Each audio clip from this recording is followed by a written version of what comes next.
Hello guys, in this video I will explain what is a Docker and how it's working. If you have no idea about the container, so I suggest you to see this video without a skip. That will surely help you to understand about Docker and containers. If I want to explain what is a Docker, so in a simple one line, it's a container virtualization tool which work on OS level. So next thing is what is a container? This is the main thing. So guys, container is a package application with the all necessary dependency and configuration. With a container, it's easy to move and share between different environment. Because of the container in isolated environment, it's work more efficiently and effectively. Let me explain with the example without container. You are a software developer in a big company and you created a one application, and after that for a testing you sent the application to testing team to check. But there some DB issue happened on testing team side.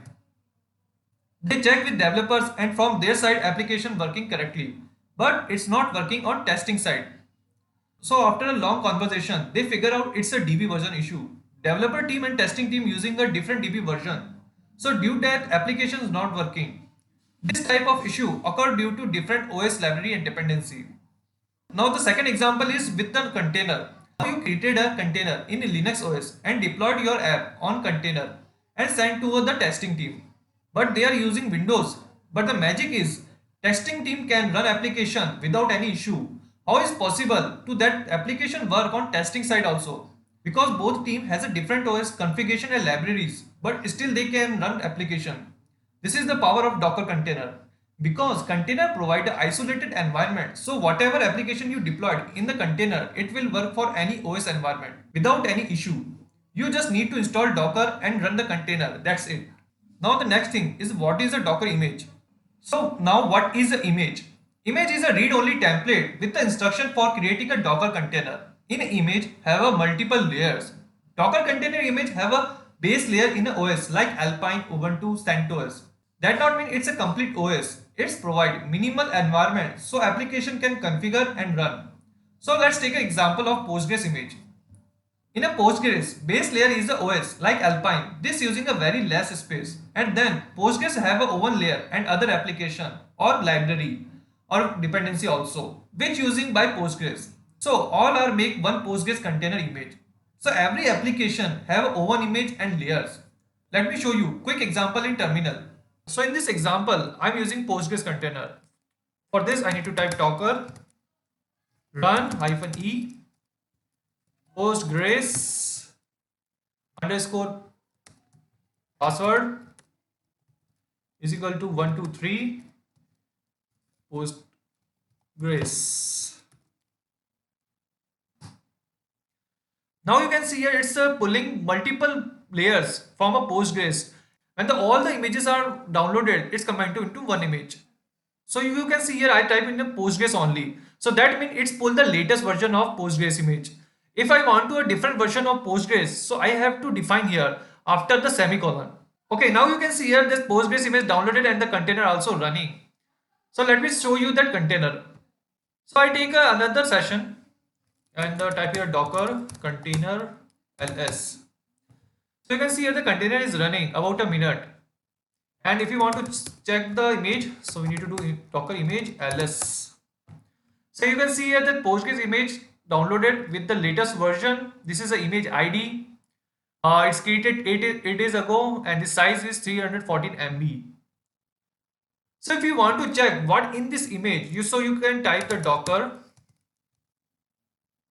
image history and Postgres. That's the image name. So you can see here it's a combine of multiple layers. So this is all base layer, which is Alpine. This is some command, bash command, some extra out command, some extra files, packages. So you can see here it's combined a multiple layer and become a one image. So this is how the image download, and after that from that image container created. So now next thing, where Docker container image is stored. Docker provided two type of repository. One is private repository and second is public repository.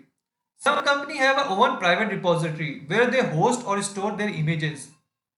And for the public repository, Docker have a own public repository we can call Docker Hub. There are many container application as an image. Let me see you in the browser. This is the main page of Docker Hub where all the repository stored. So like if we want to search a Postgres repository, Postgres,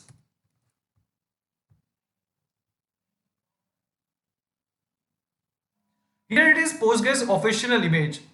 We can pull this image with the command docker pull Postgres like previous we did. So from here that latest version of the Postgres downloaded. So if you go to the tag, in the tag section you can see here what version is there, like 9.6.21 Alpine, 9.6 Alpine, 9.5.25 Alpine, and the many more versions are there. So Alpine, give a Linux minimal OS environment. After that, these files are become a Postgres images. If you want to check what in this file, you can click here, and this is the file, and this is the command and file which given on every layers. So in this way, the multiple images are created. So here more than 1000 container image of a different application. There are also official image like Puppet, Jenkins, CentOS, Alpine, etc. And there are unofficial images also. Let me show here. So you need to type here Postgres, and then here you see there's other images also, which is created by different users like by Postgres, SQL AS, Postgres, Resi, and the Bitnami. Like a different user with their own configuration, they push their images on Docker Hub and publish that publicly. So can everyone use that images? By different user, push this image in repository and publish publicly for so can everyone use. Docker Hub provide a private repository also, but for this you have to create an account in Docker Hub and log into your account from Docker application. Then you can push and pull Docker images. This is how Docker image work, and here the Docker image is stored. Basically image is a combine of layers of command and files, and it's become a image, a container created. Now you can see here the multiple layers are downloaded. So if I want to create a container of different version of Postgres, then so it's not download all the files, it will download those files which is not in the present here. Let me show you this example. So now you can see here, this is the latest image. Let's create a container with a different version of Postgres image. We need to just paste this command here and type docker run -e Postgres _ password is equal to 123. This is a Postgres and this is a version which we want to create a container. So just press the enter. Now you can see here this image is not locally on system. So it's downloaded from the repository.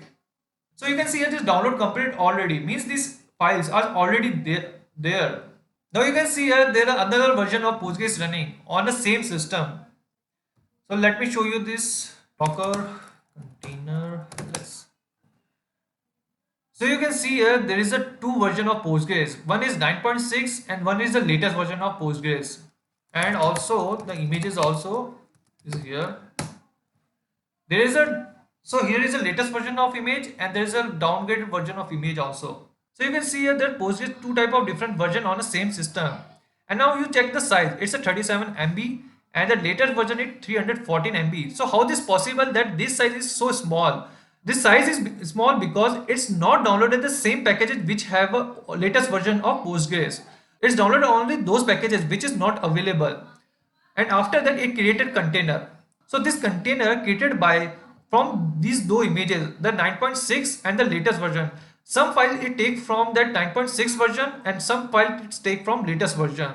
So this is how the Docker using a very less space. Like if you have already any image and if from the image you have already have a packages or library files, so then other image also need the same files, so it not download from repository directly, so it take from the already existing image. So this is the way the container and image are working. So now what is the difference between virtualization and container? In a virtualization you can create a multiple VM with the different type of OS and you have to install full OS, and after that you can install app on those OS and then you can use those apps. First thing is it's uses too much resources of your system like your RAM, memory and space. But in the container it's a very easy. The operating system directly communicate with the supporting file on runtime and they can communicate for your application. So it take very less time to execute any application compared to virtualization, and it's provide isolated environment for your applications. In the base OS You can install the same application with the different versions, and also it's not using your much resources. That's why container is very useful compared to virtualization. So I hope so you understand what is a Docker container and how it's working. In the next video, I will explain how to install Docker on a different environment like Windows, Mac, and Linux.